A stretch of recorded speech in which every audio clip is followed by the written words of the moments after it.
अगर आप भी वृद्ध अवस्था में हैं, आप विधवा हैं या फिर आप दिव्यांग या विकलांग हैं, तो आप सरकार से कैसे पेंशन पा सकते हैं?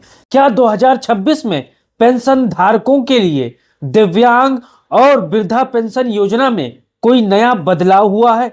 आज मैं इस वीडियो में आपको बताऊंगा कि अगर आप वृद्ध अवस्था में हैं, विधवा हैं या दिव्यांग हैं, तो आप पेंशन पाने के लिए 2026 में कैसे अप्लाई कर सकते हैं और आपको आपके पास कौन कौन से दस्तावेज कागज होना चाहिए, तभी आप इस योजना का लाभ उठा पाएंगे। जैसा कि आपको पता है, पूरे भारत में ये योजना लागू है। दिव्यांगों के लिए वृद्धा पेंशन योजना और यहाँ पर विधवा पेंशन योजना के नाम से आपको पता होगा, लेकिन मैं आज आपको इस वीडियो में बताने वाला हूँ कि ऐसी योजना है कि उसका लाभ आप कैसे उठा सकते हैं। अगर आपके परिवार में कोई वृद्धा है या कोई दिव्यांग है या कोई विधवा महिला है, तो इस योजना का लाभ वो कैसे उठा सकती है। पहले आप पढ़ लीजिए, वृद्धा विधवा विकलांग पेंशन पाने के लिए 2026 में कौन कौन कागज लगेंगे और कहां से बनेंगे, नया नियम क्या लागू हुआ है 2026 में। अगर आप ये वीडियो फेसबुक पर देख रहे हो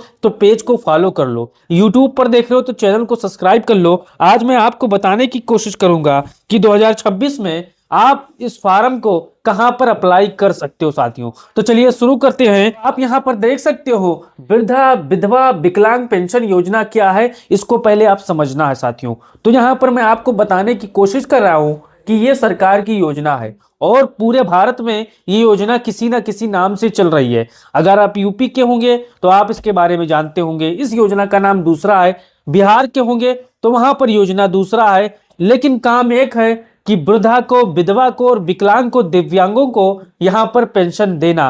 पूरे भारत में ये योजना चल रही है, जिसमें गरीब और जरूरतमंद लोगों को हर महीने पैसा दिया जाता है ताकि उनका खाना पीना और दवा इलाज चल सके। इन तीन तरह की पेंशन होती है, इस चीज को आपको ध्यान देना है। वृद्धा पेंशन बुजुर्ग पुरुष महिला के लिए यहाँ पर होती है जिनका उम्र ज्यादा होता है, 50 से 55 या 60 साल से अधिक, उनको यहाँ पर सरकार वृद्धा या विधवा पेंशन यहाँ पर देती है, जो बुजुर्ग हो चुके हैं। दूसरे नंबर पर विधवा पेंशन, जिनके पति की मृत्यु हो चुकी होगी, उनको यहाँ पर यह पेंशन दिया जाता है अगर वो पात्र होंगी तब।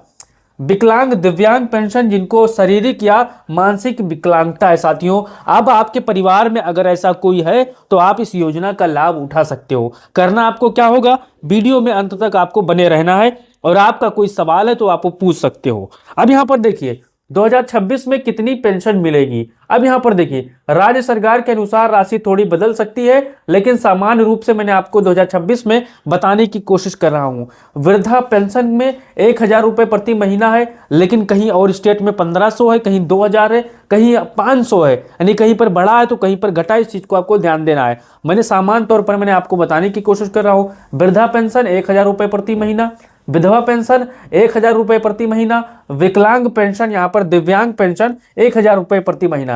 यानी प्रदेश बदलेगा या राशि बढ़ेगी घटेगी, इस चीज को आपको ध्यान देना है। पैसा सीधे बैंक खाते में आता है।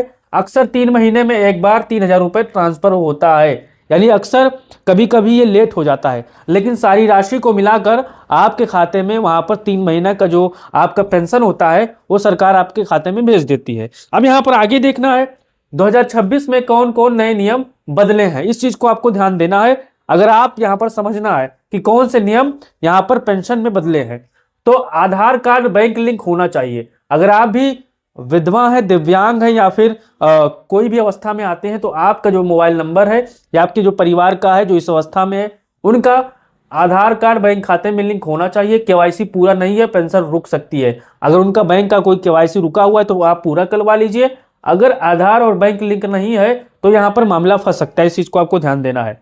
आय इनकम पर सख्ती, अब पेंशन सिर्फ गरीब परिवारों को मिलेगा, इस चीज को आपको ध्यान देना है। जिनके परिवार की आय ज्यादा है उन्हें पेंशन नहीं मिलेगा।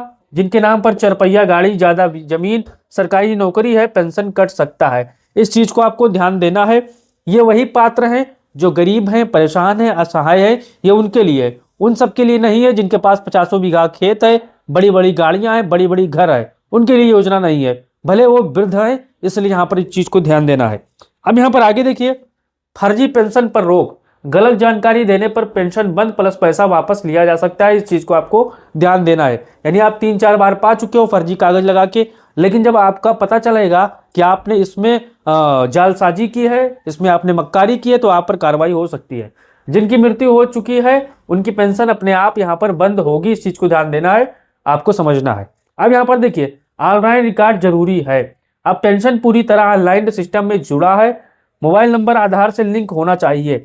अब आपका मोबाइल नंबर अगर आधार से लिंक नहीं है तो आप इस योजना का लाभ नहीं उठा पाओगे। फौरन ये काम आप करवा लीजिए।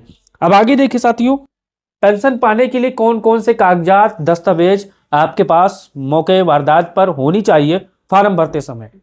सभी के लिए जरूरी कागजात: आधार कार्ड, बैंक पासबुक, खाता डीबीटी वाला हो, मोबाइल नंबर आधार से लिंक हो, पासपोर्ट साइज फोटो हो, निवास प्रमाण पत्र गांव शहर का हो। यहाँ पर एक 5 ऐसे कागज हैं जो मजबूती के साथ आपके साथ होना चाहिए। अब जिन भाइयों का, जिन परिवारों का यहाँ पर मोबाइल नंबर आधार से नहीं लिंक है, वो फौरन अपने जनसेवा केंद्र जाइएगा और यहाँ पर लिंक करवा लीजिएगा। निवास प्रमाण पत्र नहीं बना है तो फौरन आप तहसील से जाकर बनवा लीजिएगा। बैंक पासबुक आपके पास नहीं है तो आप वहां पर जाकर अप्लाई करिएगा, निकल आएगा। आधार कार्ड में कोई दिक्कत है तो उसको ठीक करवा लीजिए। विधवा पेंशन के लिए अलग से पति का मृत्यु प्रमाण पत्र चाहिए। अगर आप विधवा महिला हैं तो यहाँ पर आपको अपने पति का मृत्यु प्रमाण पत्र आपको लगाना पड़ेगा, जो कि अब प्रधान कार्यालय द्वारा या यहाँ पर तहसील द्वारा आराम से बन जाता है। इस चीज को ध्यान देना है। तो ये कागज आप समझ चुके हैं। अगर आपको यहाँ पर स्क्रीनशॉट लेना है तो ले लीजिए, क्योंकि ये कागज है, ये आपके पास होना बेहद जरूरी है। अब यहाँ पर आगे देखिए, विकलांग पेंशन के लिए यानी दिव्यांग पेंशन के लिए अलग से यहाँ पर आपको देखना है विकलांग प्रमाण पत्र यानी दिव्यांग प्रमाण पत्र। कम से कम 40% यहाँ पर दिव्यांगता, विकलांगता आप समझ सकते हो, क्योंकि यहाँ पर सम्मान देने के लिए जो शब्दों का उच्चारण हो रहा है। वृद्धा पेंशन के लिए उम्र प्रमाण और आमतौर पर 60 साल या उससे ज्यादा, यानी अगर आप 60 साल से की हैं, अगर आप असहाय हैं, मजबूर हैं, तो आप इस पेंशन का लाभ उठा पाएंगे। इस चीज को आपको ध्यान देना है।